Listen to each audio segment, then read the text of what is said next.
Basic crux of this amnesty, if I talk about, is wherever there have been show cause notices or orders being issued with respect to financial year, first three financial years of GST, that is 17, 18, 18, 19 and 1920 is considered.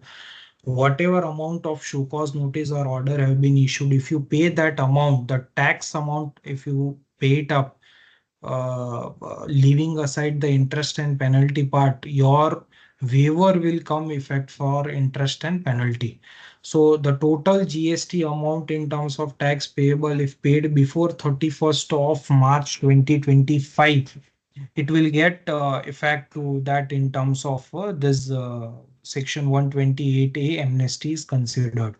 Here is for the cases wherein who have already paid the amount previously, either in terms of show cause notice which were issued and it concluded, you have paid the amount, you have received the favorable order from the department, no refund of such interest and penalty paid has been prescribed into this amnesty, wherein whatever you have paid that is already with the government, no refund would be available in terms of that interest and penalty paid is considered. Wherever there is a requantification or modification of the orders in terms of revisional authority or tribunal or high courts, the waiver scheme would be available in terms of section 73, subject to that condition of payment of tax which has been made within that period of time limit which has been prescribed under the act. We'll go into the little part. As I told you, this extension of time limit available for 4 financial years, right from 17, 18 to 2021. The extended time limits in terms of not September, but you have claimed it in any of the GST or 3B filed till 30th of November 2021. So in terms of that GSTR 3B, if you have availed that return within this period, even for 17, 18, you have claimed it till 30th of November 2021, your ITC would be rightly eligible. Wherever there have been demands, there have been issues which have been raised in this regard, as far as the eligibility of ITC is considered, would be extended into this 16.4 time limit is considered, where up to 30th of November 2021 would be the extended time limits.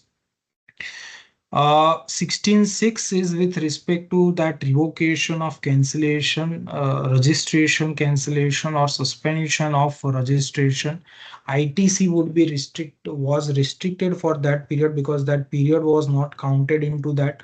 Non-filing of returns could be one of the reasons, non-payment of tax, other reasons might be there in terms of cancellation of my registration. If I'm filing all my pending returns within 30 days of that revocation order, I would be rightly eligible for that extended time limit of 30th November 2021. 39.3, this is something which is very important in terms of TDS returns. Now it has been mandated whether there are any transactions or not, you have to file that TDS return. 54 in 54 subsection 3, there was a proviso in respect of refunds is considered, where there was a restriction as to unutilized credit being utilized subject to some export duty. Now, even in case where you are supplying or the transactions are with SEZ in terms of IGST, the zero rated benefit will not be applicable. Section 70, major change, wherein you have been issued summons. It was the person to whom the summons was issued was mandatorily be required to come and appear before the relevant adjudicating authority. Now it also gives authorization to authorized representative to appear on behalf of the summoned. The provision of RCM have been made effective. So in terms, unregistered person is supplying me the metal scrap and I am a registered person. As a recipient of that metal scrap, I have to pay GST at the rate 18% under the RCM scheme. The notification has also been issued in this regard.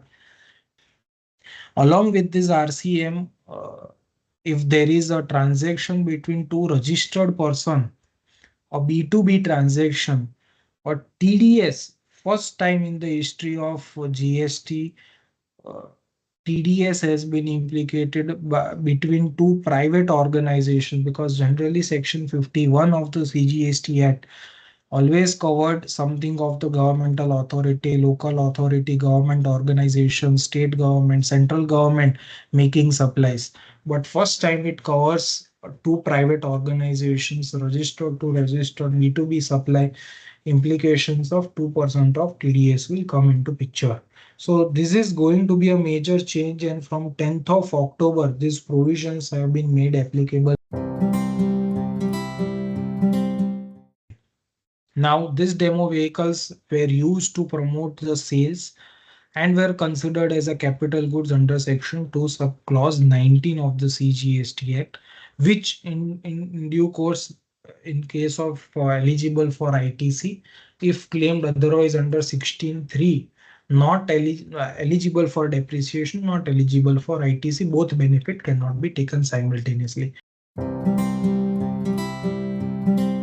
Now the new rate which has been made is 12%. Cancer drugs, some of the names which have been mentioned into the remarks have been reduced from 12% to 5%.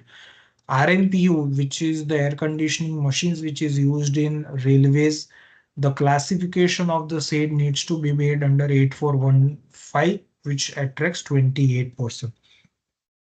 Even with respect to car seats or motorcycle seats, rate has changed from 18% to 28%. The classification needs to be made under 9401 with a new increased rate of 28%.